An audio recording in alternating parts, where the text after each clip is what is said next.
At my husband's office gala, my place card read, "Pathetic gold digger nobody." His colleagues, especially his smirking female boss, burst into laughter. "Still clinging to him," they sneered. As I walked out, I turned to the CEO and whispered, "I'd check your stock prices if I were you." "And what do you do, Rebecca?" the venture capitalist asked at Ryan's company dinner party. Before I could answer, Ryan jumped in with a laugh. "Oh, Rebecca plays around with some consulting work from home. Nothing too serious, just enough to keep her busy while I handle the real business decisions." The words landed in the middle of our elegant dining room like a grenade. 6 months earlier, my playing around had saved a pension fund $12 million by exposing fraudulent accounting practices at a manufacturing company. The report I'd written was cited in 3 major financial publications. But according to my husband, I was just keeping myself busy. I smiled politely at the table full of investors and tech executives while something fundamental shifted inside me.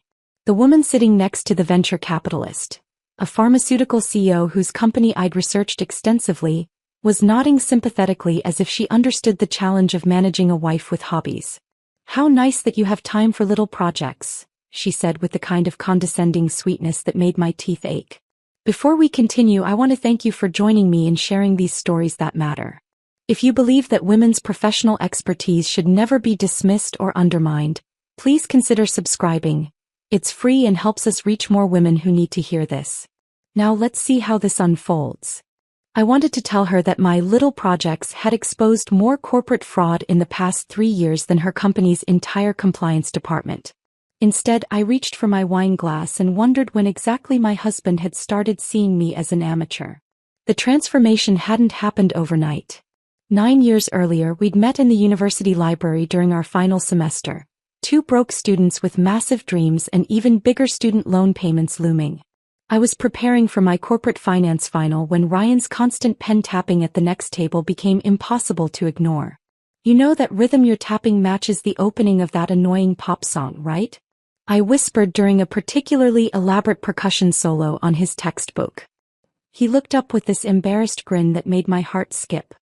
"Sorry, I think better with background music. Even imaginary background music. I'm Ryan. Rebecca. And I think better with complete silence, so we might have a problem. Or a perfect partnership," he said, sliding his chair closer. "You can handle the quiet concentration, I'll provide the creative energy." That conversation lasted until the library closed. We discovered we both survived entirely on ramen noodles, both dreamed of starting our own companies, and both believed that mediocrity was the only real failure. Ryan wanted to revolutionize how businesses use technology, while I was fascinated by the stories hidden in corporate financial statements. "Let's make a deal," I said as we walked across the empty campus that night. "Whatever happens after graduation, we support each other completely. No competition, no jealousy, just pure partnership. Business partners for life," he agreed, shaking my hand with mock formality. We lived that promise completely during those early years after college. When Ryan landed his first interview at a small tech startup, we celebrated with $3 champagne and spent the entire night rehearsing answers to every possible question. I helped him research the company's technology stack and competitive position until he could discuss their business model better than some of their employees.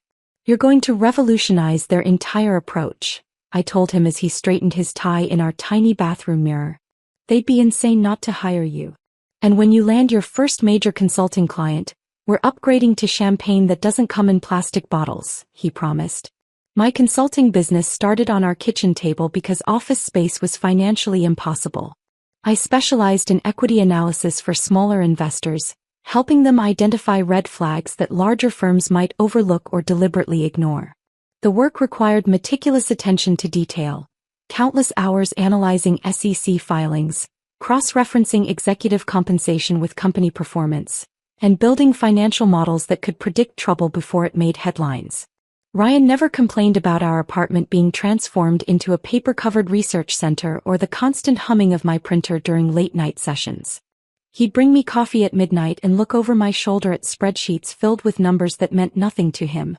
"Catch any corporate criminals today?" he'd ask, rubbing my shoulders as I highlighted suspicious transaction patterns. "Actually, I think so," I said one particularly productive evening. This pharmaceutical company has been moving research and development costs between different divisions to make their quarterly earnings look better. Their investors don't realize how much money they're actually losing on failed drug trials. That sounds like fraud. Not technically illegal, but definitely misleading. When the truth comes out, people are going to lose serious money. My report on that pharmaceutical company ended up saving my clients over $4 million when the stock price collapsed 6 months later. Financial journalists quoted my analysis, and suddenly my phone rang constantly with investors wanting to hire the consultant who'd predicted disaster while everyone else recommended buying. Ryan was genuinely excited about my success during those days. At parties, he'd introduce me as the woman who takes down corrupt corporations from our kitchen table, and his pride was completely authentic. We were both building something meaningful, both contributing equally to our shared future. His own career was advancing rapidly through various tech companies. He started as a junior analyst, moved into product management, then secured positions with increasing responsibility and impressive salary increases. I watched him develop confidence in boardrooms and master the political complexities that would eventually attract Reinhardt Tech's attention. I got the executive strategy director position, he announced one evening, practically vibrating with excitement. It's a significant jump, but they specifically wanted someone with my background in cross-platform integration. That's amazing. When do you start? 3 weeks. There's one complication: we need to relocate to Seattle. I know that means rebuilding your client base completely, but this opportunity could change everything for us. I didn't hesitate for even a moment. Of course we're moving. This is exactly what we've been working toward. Relocating meant sacrificing my established client relationships, but I believed completely in our partnership. I referred clients to competitors, terminated my office lease, and spent weeks researching Seattle's investment community to identify potential opportunities. The financial cost was substantial, but watching Ryan excel in his new role felt worth every dollar lost. What I couldn't have predicted was how professional success would gradually alter the fundamental dynamic between us. The man who used to request my opinion on every decision started making choices independently. He'd return home discussing strategic initiatives and corporate restructuring, but when I'd offer perspectives based on my financial expertise, he'd smile politely and redirect the conversation. "The complexities are different at this level," became his standard response when I questioned business strategies that seemed risky from an investment standpoint. "This isn't comparable to your boutique consulting work." The shift accelerated dramatically when Tyler Jameson became his direct supervisor around our 5th wedding anniversary. Suddenly, every conversation included references to Tyler's innovative methodologies, her extensive industry connections, her visionary approach to corporate strategy. "She's absolutely brilliant," Ryan would say, describing some presentation Tyler had delivered. "She approaches problems from angles that completely reframe the entire solution space." I tried being supportive, even suggesting we invite her for dinner. "She sounds like an incredible mentor. I'd love to meet the person who's contributed so much to your career development." "Tyler maintains an extremely demanding schedule," he said quickly. "High-level executive meetings, industry conferences, strategic planning sessions. She probably wouldn't have time for social gatherings." Despite never meeting her, Tyler's influence on our marriage intensified significantly. Ryan began dismissing my professional expertise entirely, characterizing my work as specialized compared to his comprehensive corporate responsibilities.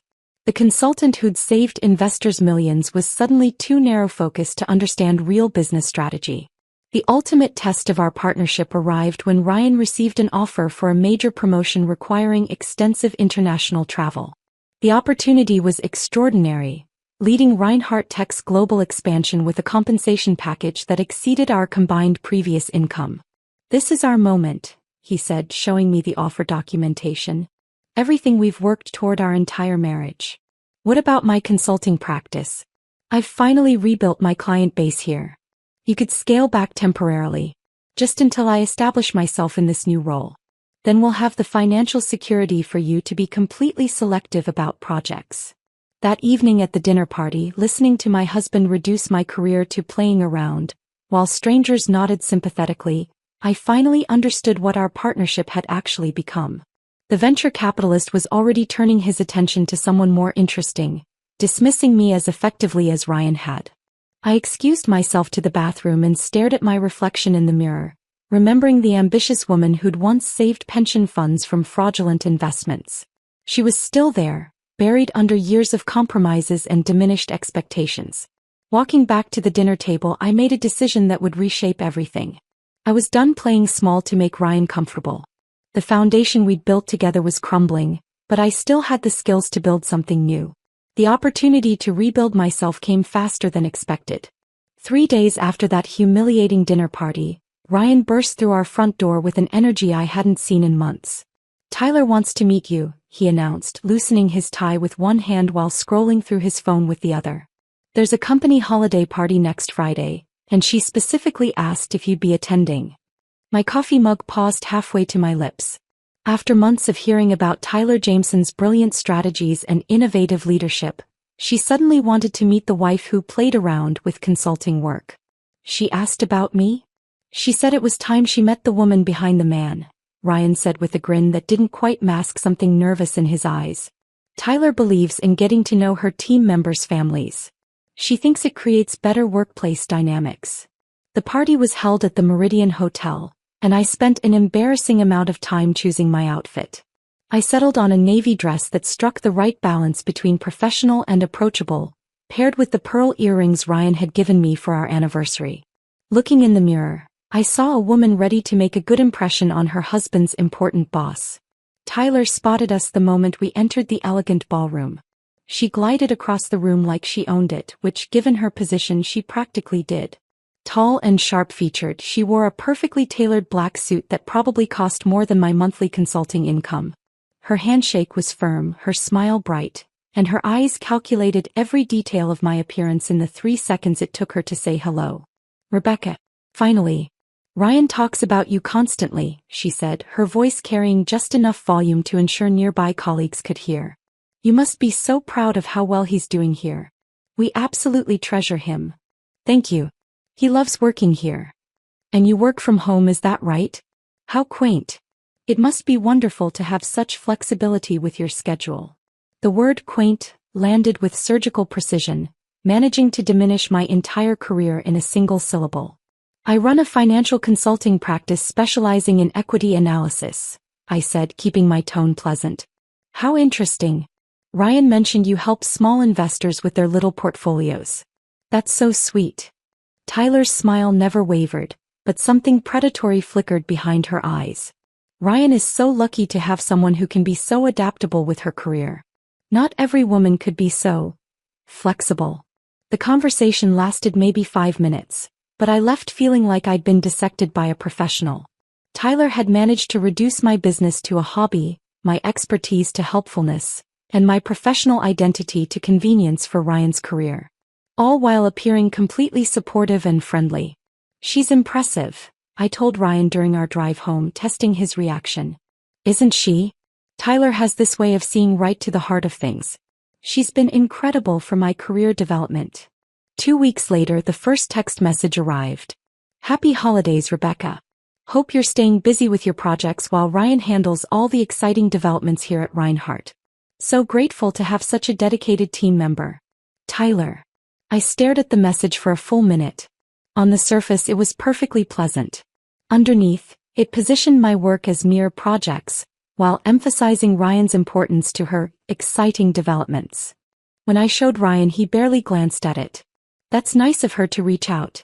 Tyler's very thoughtful about maintaining relationships with families." The messages continued with clockwork regularity. Valentine's Day brought, "Hope you and Ryan have a lovely celebration. He's been working so hard on our new initiatives. You're so understanding about his dedication to excellence." Easter, "Thinking of you both during this special time. Ryan mentioned how supportive you are of his career growth. So wonderful that he has someone to keep him grounded. You're just so practical." Each message felt like a paper cut, small, precise, and designed to sting just enough to be noticed but not enough to seem intentionally harmful. Tyler had perfected the art of the backhanded compliment, wrapping insults in concern and diminishment in praise. "Am I being oversensitive?" I asked Ryan after the Easter message, which had left me feeling particularly deflated. "Tyler's just being friendly. She includes all the spouses in her communications. You're reading too much into it. But I wasn't reading too much into anything. My years of analyzing corporate behavior had taught me to recognize patterns, and Tyler's pattern was becoming crystal clear. She was systematically repositioning me in Ryan's mind from partner to appendage. The transformation in Ryan's behavior became impossible to ignore. He started coming home with Tyler's opinions on everything from market trends to lifestyle choices. When we discussed upgrading our kitchen, he'd say, "Tyler thinks granite countertops are outdated. She prefers quartz." When I suggested we take a vacation to Italy, he'd respond with, "Tyler says European travel is overrated compared to exploring domestic markets." The most infuriating part was how he'd present Tyler's advice as if it came from some higher authority. "Tyler's insights into work-life balance are really eye-opening," he'd say, completely missing the irony that her advice was pulling him further away from our actual life together. One evening, I tried to discuss a concerning trend I'd noticed in the tech sector's quarterly reports. "The debt-to-equity ratios across the industry are starting to worry me," I said over dinner. "There are signs of over-leveraging that remind me of the patterns I saw before the last market correction." Ryan barely looked up from his phone. "Well, Tyler thinks the current market fundamentals are stronger than they appear. She says people who focus too much on traditional metrics miss the bigger innovation picture." "Tyler's not a financial analyst, Ryan. This is actually my area of expertise. Tyler has an MBA from Wharton and 15 years of corporate strategy experience. She understands market dynamics." The dismissal was complete. My decade of successful consulting, my track record of protecting investors from fraud, my specialized expertise in equity analysis, all of it had become irrelevant compared to Tyler's general business knowledge. Tyler's genius extended beyond just influencing Ryan's opinions. She orchestrated my exclusion from his professional world with surgical precision. Company events would be scheduled for dates when she knew I had client commitments. She'd send invitations for spouses' optional gatherings, then later mention how disappointed she was that I couldn't make it. "The other executives' wives are so involved in our company culture," she told Ryan during one of their frequent phone calls, her voice clearly audible from the kitchen where I was preparing dinner. "Sarah Chin brings homemade cookies to every event, and Michelle Rodriguez organized that wonderful charity drive. It really makes a difference when families are engaged." The message was clear. I was failing as a corporate wife by prioritizing my own work over Ryan's company functions. Tyler would schedule team-building activities that explicitly excluded spouses, then make sure Ryan came home with stories about how much fun everyone had. "Tyler organized this amazing escape room challenge for the leadership team," he'd say. "She's so creative about building camaraderie." Meanwhile, when other companies hosted spouse-inclusive events, Tyler would find reasons why Ryan needed to skip them. "Tyler needs me to review the quarterly projections that night," became his standard excuse.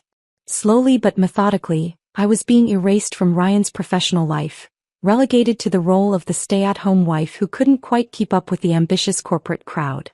My breaking point came during a phone conversation I accidentally overheard. Ryan was in his home office with the door cracked open, and Tyler's voice carried clearly through the house. "You have so much potential, Ryan. I see you moving into senior leadership within the next 2 years. But you need to surround yourself with people who understand that level of ambition. People who can match your drive and vision." "Rebecca's very supportive of my career," Ryan said, but his voice lacked conviction. "Of course she is in her own way. But support and true partnership are different things. You need someone who can elevate your thinking, challenge your assumptions, push you toward excellence. Someone who operates at your level." I stood frozen in our hallway, listening to Tyler systematically dismantle my marriage while positioning herself as the solution to Ryan's professional and personal needs. That night, I started keeping detailed notes of every interaction, every comment, every subtle manipulation. As someone trained in pattern recognition, I finally understood exactly what Tyler was doing. She wasn't just undermining my relationship with Ryan. She was conducting a hostile takeover of my marriage, using the same strategic thinking she'd applied to a corporate acquisition. The most painful part was watching Ryan fall for it completely, interpreting her calculated manipulation as mentorship and professional development. The man who'd once valued my analytical mind couldn't see the analysis that mattered most. Tyler Jameson was systematically destroying us. The notebook filled with Tyler's manipulations was hidden in my desk drawer when Ryan exploded through our front door on that Tuesday evening in March, practically bouncing off the walls with an energy I hadn't seen since his college days. "Pack your best dress," he announced, tossing his briefcase onto the couch with uncharacteristic carelessness. "We're going to the Reinhardt Tech Annual Gala next Saturday." I looked up from my laptop where I'd been reviewing quarterly reports for a potential client. "We're going to what now?" "The company gala. Tyler specifically insisted you come this year. She said it's time you experienced the full Reinhardt culture." Ryan was practically glowing as he loosened his tie. "This is huge, Rebecca. The gala is where they announce major promotions, where the real networking happens. Tyler wouldn't have suggested you attend unless something big was coming." That word, insisted, sent ice water through my veins. After months of strategic exclusion, Tyler suddenly wanted me at the company's most important social event. My analytical mind immediately started calculating possibilities, none of them good. "She insisted?" I repeated carefully. "She pulled me aside after the executive meeting today and said, 'Ryan, it's time Rebecca joined us for the gala.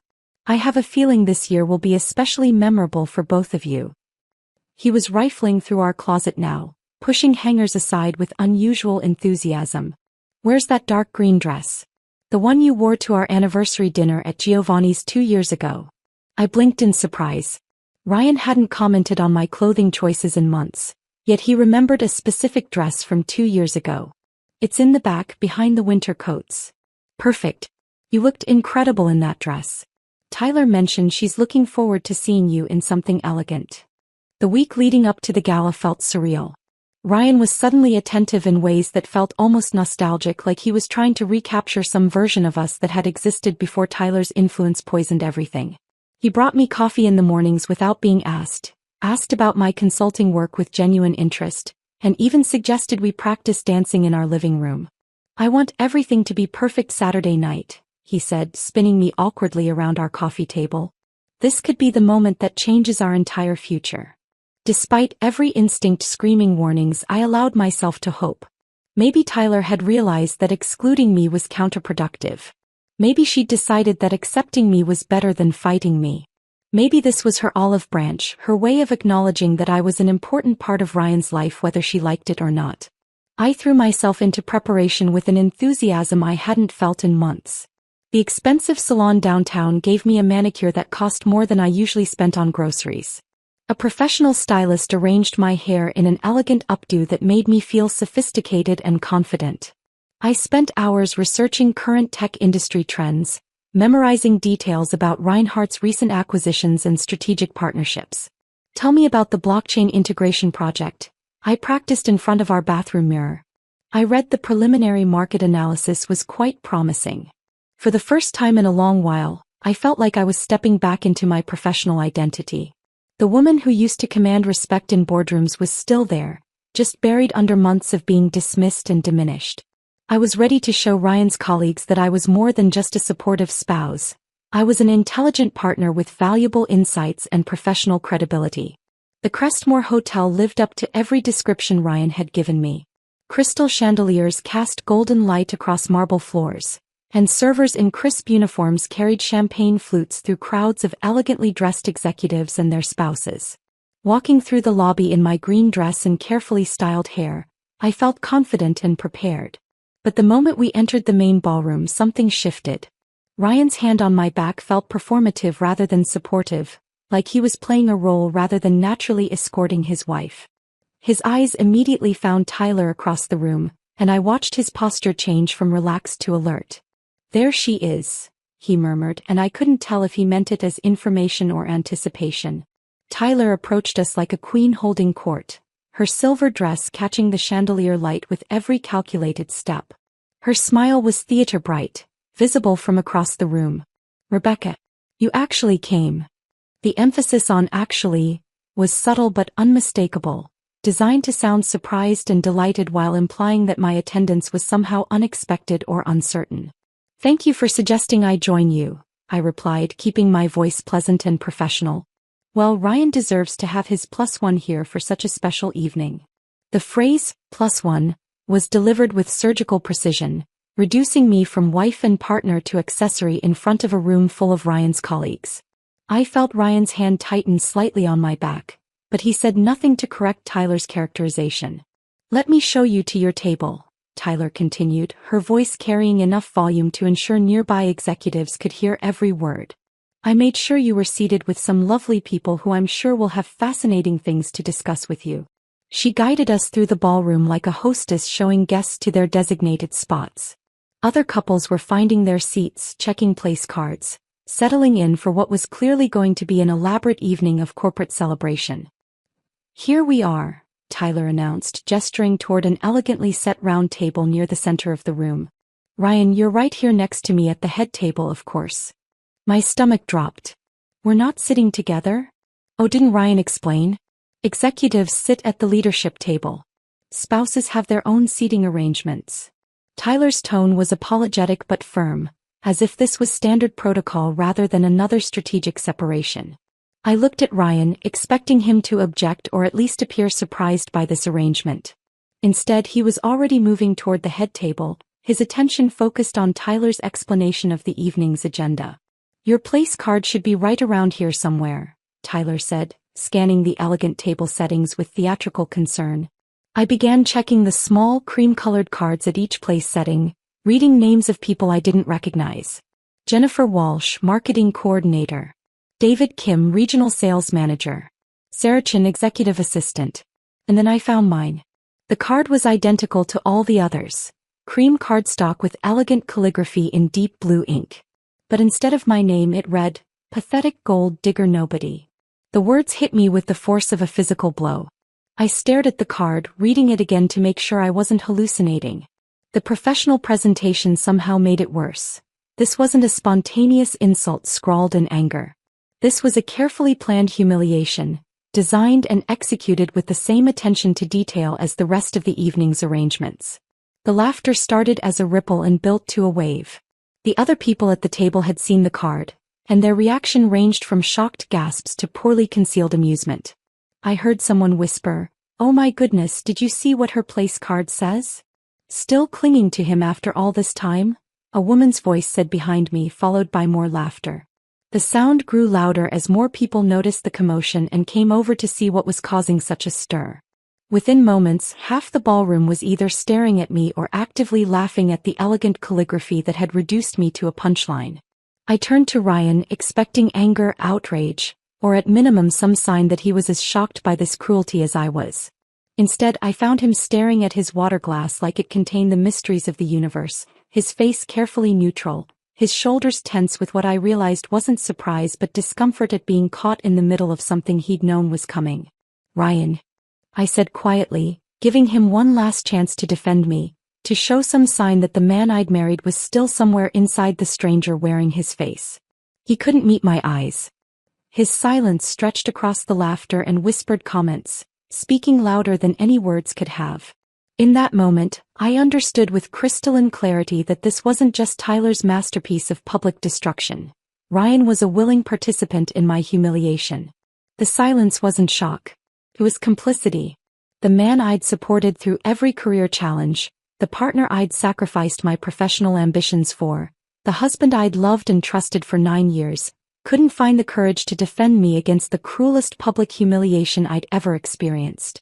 I looked around the ballroom at the faces surrounding me, some laughing, some uncomfortable, all witnessing my complete and utter destruction. The weeks of preparation, the hope I'd allowed myself to feel, the confidence I'd carefully rebuilt, all of it crumbled into dust. But as I stood there holding that place card, something else crystallized inside me. The woman they were laughing at, the pathetic gold digger nobody, had skills they couldn't imagine. And Tyler Jameson had just made the biggest mistake of her carefully calculated career. I walked toward the exit with my head held high, and as I passed the CEO who was chuckling at Tyler's brilliant joke, I leaned close to her ear. "I'd check your stock prices if I were you," I whispered. The taxi driver kept glancing at me in the rearview mirror during the silent ride home from the Crestmore, probably wondering why a woman in an expensive dress was sitting in his backseat with tears streaming down her face. I didn't speak until we pulled into my driveway, and even then I could only manage a whispered thank you as I handed him cash. Ryan's car wasn't in the driveway. He was probably still at the gala, probably celebrating with Tyler and the colleagues who'd found my humiliation so entertaining. The house felt different when I walked through the front door. Smaller somehow, like it belonged to someone else's life. I spent Sunday in bed, staring at the ceiling and replaying every moment of Saturday night. The laughter. Ryan's silence. The CEO's smirk when I whispered my threat about stock prices. By Sunday evening, something had crystallized inside me. The woman they'd humiliated wasn't pathetic or nobody. She was dangerous, and they had no idea what they'd unleashed. Monday morning, I sat in my home office staring at my laptop like it was a time machine capable of transporting me back to the person I used to be. The screen was black, reflecting my face back at me, but I could see beyond that reflection to the woman who'd once saved pension funds from fraudulent investments. My fingers moved across the keyboard with muscle memory I didn't realize I'd retained. Password after password came back to me as I accessed databases I'd maintained but barely touched in months. Bloomberg Terminal. C. Edgar. Corporate filings databases. Industry analysis platforms. The subscriptions I'd kept active, just in case, suddenly felt like the smartest money I'd ever spent. The first thing I opened was Reinhardt Tech's most recent 10K filing. As I scrolled through pages of corporate legal language and financial tables, something I hadn't felt in years began burning in my chest. Professional hunger. The thrill of the hunt. The satisfaction of seeing patterns that others missed. "Let's see what you've been hiding," I whispered to my screen. Within an hour, I found the first irregularity. Executive stock option grants that were dated suspiciously close to major announcements that would boost share prices. The timing wasn't technically illegal, but it showed a pattern of executives positioning themselves to profit from information before it became public. I pulled up Tyler's employment records through public filings. Her signature appeared on documents approving these option grants. She'd been at Reinhardt for 18 months, and in that time the questionable practices had accelerated dramatically. My coffee grew cold as I dug deeper into quarterly earnings reports. Revenue recognition that pushed the boundaries of accounting standards. Expenses that were curiously shifted between reporting periods. Research and development costs that seemed to disappear and reappear in different categories without adequate explanation. Sloppy, I muttered, highlighting another discrepancy. Overconfident and sloppy. By Tuesday afternoon, I had enough material to fill a regulatory complaint. But a complaint would take months to investigate, and I wanted faster results. I needed a different approach. The anonymous investor forum post took me 3 hours to craft. I chose username EquityWatchdog47 and wrote an analysis that would be impossible for serious investors to ignore. Red flags at Reinhardt Tech. A deep dive into concerning financial patterns. I included charts showing the correlation between executive stock transactions and company announcements. Graphs illustrating the unusual timing of revenue recognition. Tables comparing Reinhardt's accounting practices to industry standards. Everything was documented with precise citations to public filings and regulatory guidelines. The post went live Wednesday morning at 6 a.m., time to catch investors before market open. By noon, it had been shared across 3 major investment forums and cited in 2 financial blogs. Wednesday evening brought the first surprise. An email to a secure account I'd created for the anonymous posts. "Whoever you are, thank you. I've been suspicious of Reinhardt's numbers for months but didn't have the expertise to document it properly. Your analysis is spot on. There's more where that came from if you're interested." A concerned insider. The attached documents made my pulse quicken. Internal emails discussing ways to optimize quarterly reporting.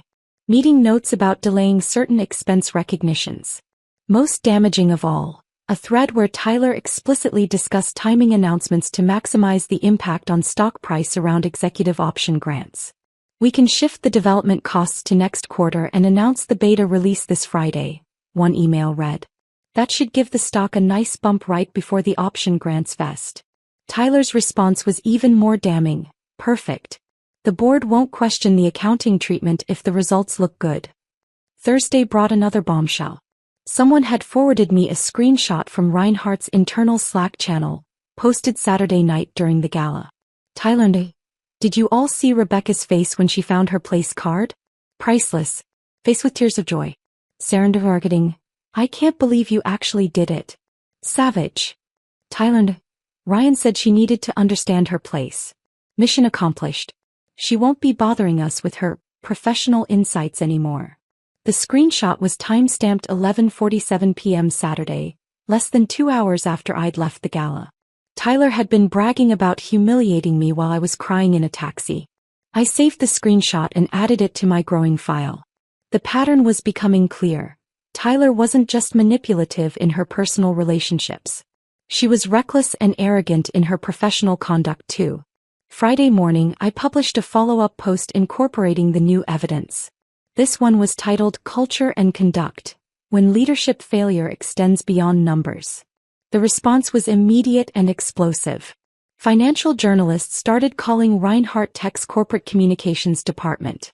Investment analysts began downgrading their stock recommendations. Regulatory bodies opened preliminary inquiries. I watched it all unfold from my home office, sipping coffee and feeling more alive than I had in months.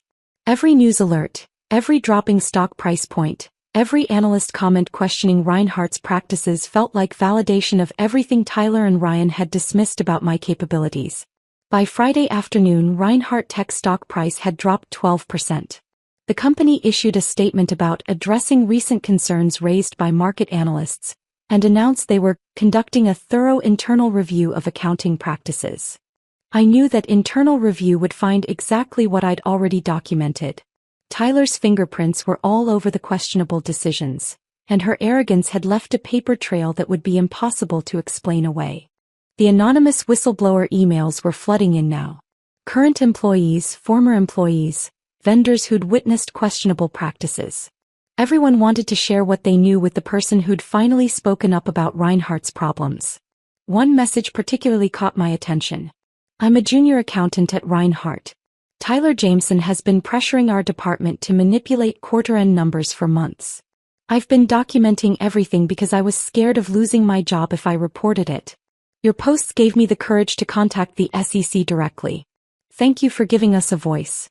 Saturday evening, exactly 1 week after the gala, I poured myself a glass of wine and reviewed the week's accomplishments.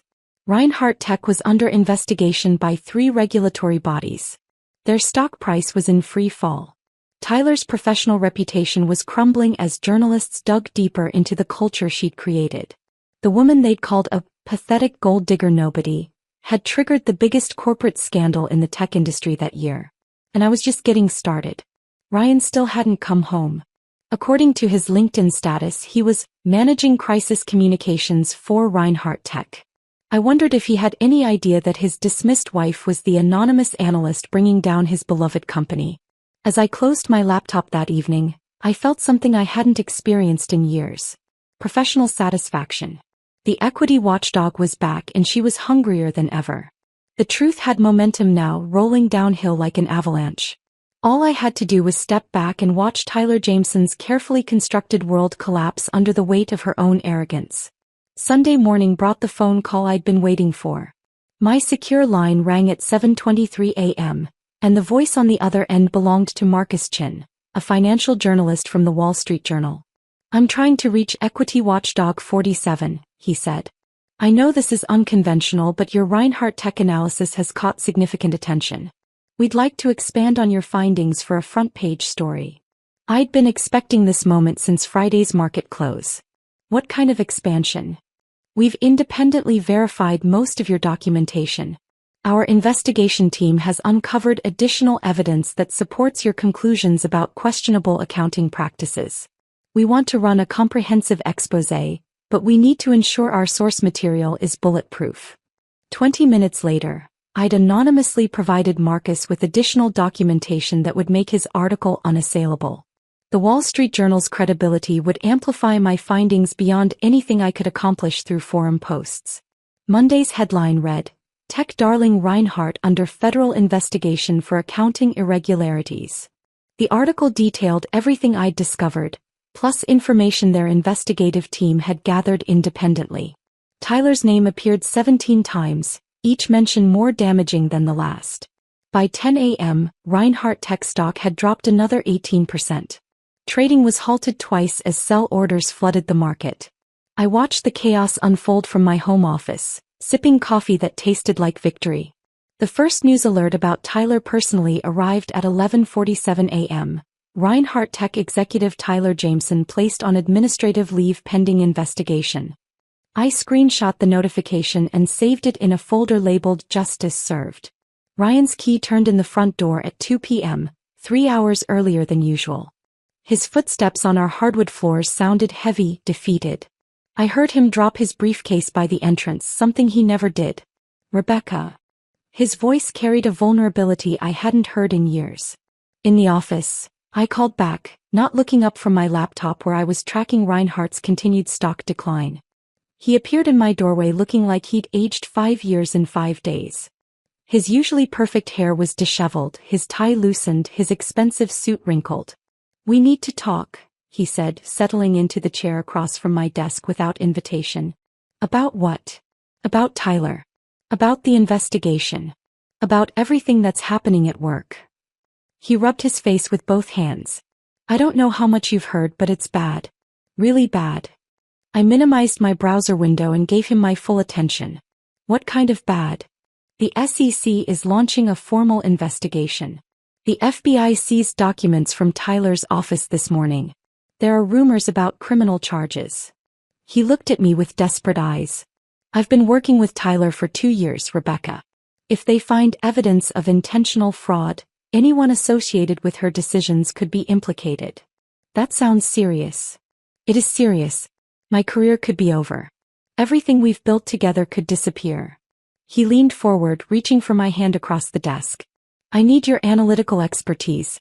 You're the smartest person I know when it comes to financial investigations. Could you help me understand what they might be looking for?" The irony was breathtaking. The man who'd dismissed my professional insights for months was now begging for the expertise he'd called niche and small scale. "Why would you need my help? Doesn't Tyler have everything under control?" Ryan's laugh was bitter. "Tyler's completely falling apart. She's blaming everyone except herself, claiming she was just following industry standards. But some of the documentation. Rebecca, I think she might have been manipulating numbers deliberately. That would be securities fraud." "I know what it would be." His voice cracked with stress. "I'm scared, Rebecca. For the first time in my career, I'm genuinely terrified about my professional future." I studied his face, seeing real fear behind the desperation. Part of me felt sympathy for the man I'd once loved unconditionally. But a larger part felt cold satisfaction at watching his world crumble the same way mine had at that gala. "What exactly are you asking me to do?" "Help me distance myself from Tyler's decisions. Review the documents I was involved with and help me understand which ones might look problematic to investigators." He paused, swallowing hard.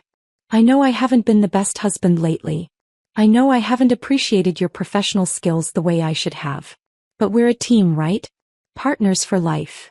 The words he'd spoken 9 years ago in that university parking lot felt hollow now, tainted by years of dismissal and culminating in his silence during my public humiliation. "When did you last consider us partners, Ryan?" He blinked, clearly unprepared for the question. "What do you mean? When did you last ask for my opinion on something important? When did you last value my professional expertise? When did you last defend me when someone attacked my credibility?" His face went pale as understanding dawned. "Rebecca, if this is about the gala..." "It's about everything, Ryan. The gala was just the final confirmation of what we'd become." I opened my desk drawer and pulled out a manila folder I'd been preparing for this conversation. Inside were copies of apartment listings, consultations with divorce attorneys, and financial statements showing exactly how much my consulting business could generate if I focused on it full-time. "What is this?" he asked, though his voice suggested he already knew. "My exit strategy. I've been rebuilding my professional network while watching your precious mentor destroy her career through her own arrogance." I handed him the top document, a consulting contract with a hedge fund worth more than his annual salary. 3 former clients want to hire me full-time. My reputation for integrity and analytical precision never disappeared, Ryan. I just buried it to support a husband who stopped seeing my value. His hands shook as he read the contract terms. "You're leaving me. I'm saving myself. There's a difference. But Tyler's investigation, my career, everything's falling apart." Tyler's investigation exists because someone with my skills decided to examine her practices closely. Her career is ending because she was sloppy and arrogant. Your career is in jeopardy because you chose loyalty to a corrupt mentor over respect for your wife. Ryan stared at me for a long moment, and I saw the exact moment he began connecting dots he should have connected years ago. You know something about this investigation, don't you? I closed my laptop and stood up. I know that truth has a way of surfacing when someone with the right expertise decides to dig for it. Rebecca, what did you do? I reminded everyone that the pathetic gold digger nobody from the Gala actually has a PhD in financial analysis and a decade of experience exposing corporate fraud. I walked to our bedroom and began pulling clothes from my closet. I did what I should have done years ago. I stopped hiding my capabilities to make other people comfortable. Ryan followed me, watching as I methodically folded clothes into suitcases with the same precision I'd once used to analyze fraudulent financial statements. You can't just leave. We can work through this. Can we? When did you plan to start respecting my professional expertise? After Tyler's criminal trial?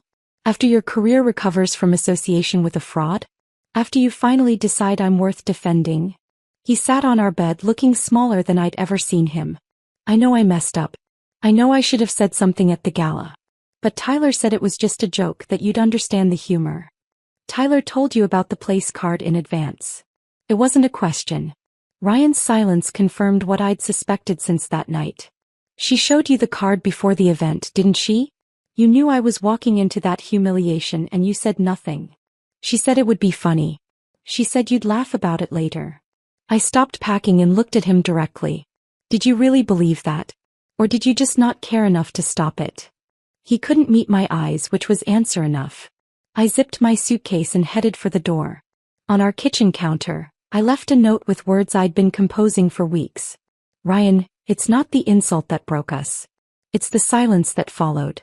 The woman you dismissed is the same woman who just brought down your mentor's empire. Maybe next time you'll remember that underestimating people has consequences. Rebecca. Walking out of that house felt like stepping into sunlight after years in shadow. My phone buzzed with another news alert. Former Reinhardt executive Tyler Jameson under criminal investigation for securities fraud. The equity watchdog was fully awake now, and she was just getting started. The apartment I found was everything our house had never been. Bright, clean, and entirely mine. Floor-to-ceiling windows in the living room overlooked the city skyline, and morning sunlight streamed across hardwood floors that bore no memory of arguments or silent dinners. The kitchen was small but efficient, perfect for someone who planned to spend most of her time building a career rather than hosting dinner parties for people who didn't respect her. Moving in took exactly 1 afternoon. 9 years of marriage and everything I truly wanted fit into my car in 6 boxes. I hung my diplomas on the wall of my new home office. The PhD in financial analysis from Northwestern, the Certified Fraud Examiner certificate, the awards from industry organizations that had recognized my work before I'd buried it to support Ryan's ambitions. Welcome to your new life, Rebecca, I said to my reflection in the bathroom mirror that first night. The woman staring back at me looked different already. Shoulders straighter, eyes clearer, mouth set in determined lines rather than the apologetic softness I'd worn for years. Tuesday morning brought the phone call that would reshape everything. Patricia Morrison from Whitfield Capital had been trying to reach me for 3 days. Rebecca, I've been following your work for years, especially your recent analysis of tech sector irregularities, she said without preamble. We need someone with your expertise as our new research director. The compensation package starts at $200,000, plus bonuses tied to fund performance. I nearly dropped my coffee mug. You want to hire me full-time? We want to build an entire research division around your analytical approach. Your reputation for uncovering problems before they hit headlines is exactly what our investors need in this market. 3 weeks later, I walked into Whitfield Capital's glass-walled offices wearing a navy suit that fit perfectly and confidence I'd forgotten I possessed. My business cards read Rebecca Chin, Director of Equity Research, and seeing my name in elegant lettering felt like reclaiming a piece of myself I'd lost years ago. My first assignment was evaluating a biotech company as a potential acquisition target. Within hours of diving into their financial statements, I found patterns that reminded me of my early consulting days. Revenue recognition that seemed designed to impress rather than inform, Research costs that moved between categories without clear justification. This company is cooking their books, I told Patricia during our afternoon meeting. Their Phase 2 trial results don't justify the revenue projections, and they're hiding development failures in subsidiary accounting. How certain are you? Certain enough to stake my reputation on it. I slid my analysis across her desk. Give me one more week to document everything, and you'll have a report that saves your fund millions. Patricia smiled. This is exactly why we hired you. Working again in a professional environment where my expertise was valued felt like oxygen after years of suffocation.